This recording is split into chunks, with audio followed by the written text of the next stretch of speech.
नमस्कार दोस्तों, स्वागत है आप सभी का हमारे चैनल पर। आप देख रहे हैं नेक्स्ट 9 लाइव। तो गीता बसरा और हरभजन सिंह पिछले महीने 10 जुलाई को अपने बेटे जोवान के पेरेंट्स बने हैं। गीता और हरभजन इससे पहले 2016 में बेटी हियाना हीर के पेरेंट्स बने थे। कम ही लोगों को पता होगा कि बेटे के पैदा होने से पहले गीता के 2 मिसकैरेज हो चुके हैं। इस बारे में हाल ही में गीता ने एक इंटरव्यू में बातचीत की और अपने बेटे जोहान के बारे में कई सारी बातों का खुलासा किया। इसी इंटरव्यू में गीता बताती हैं कि उनकी पहली मिसकैरेज 2019 में हुई, जबकि दूसरी मिसकैरेज 2020 में हुई थी। दोनों मिसकैरेज के समय गीता अपनी प्रेगनेंसी के तीसरे महीने में थी। दोनों ही बार हरभजन ने गीता का साथ नहीं छोड़ा। गीता का दूसरा मिसकैरेज पिछले साल लॉकडाउन के समय हुआ था। उन्होंने कहा कि भले ही ये प्रेगनेंसी की शुरुआत में हुआ हो, मगर 3 महीने में एक माँ अपने बच्चे से कई ज़्यादा जुड़ जाती है और इसका बेहद दुख भी होता है। गीता ने कहा कि जिन महिलाओं का मिसकैरेज हो जाता है वे उम्मीद छोड़ देती हैं। उन्होंने कहा कि ऐसी महिलाओं को हार नहीं माननी चाहिए।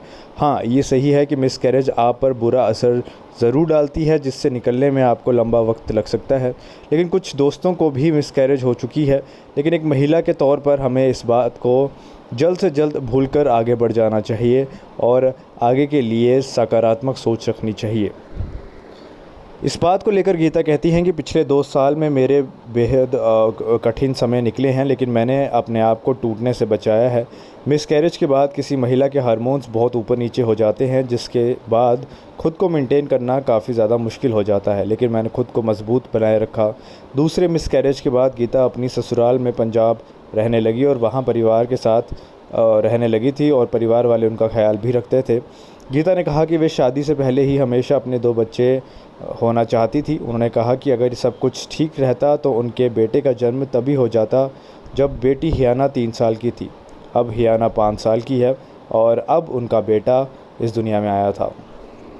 गीता अपने इस बेटे को रेनबो बेबी भी कहती हैं। इसके पीछे का कारण ये है क्योंकि वे 2 मिसकैरेज के बाद पैदा हुआ। रेनबो बेबी ऐसे बच्चे को बोला जाता है जिसके जन्म से पहले बच्चे मिसकैरेज या किसी बीमारी के कारण मर जाते हैं। ऐसे बच्चों को रेनबो बेबी इसलिए कहा जाता है क्योंकि इनका जन्म ठीक वैसे ही होता है जैसे तूफ़ान के बाद आसमान में इंद्रधनुष दिखाई देता है। नेक्स्ट 9 लाइव की रिपोर्ट।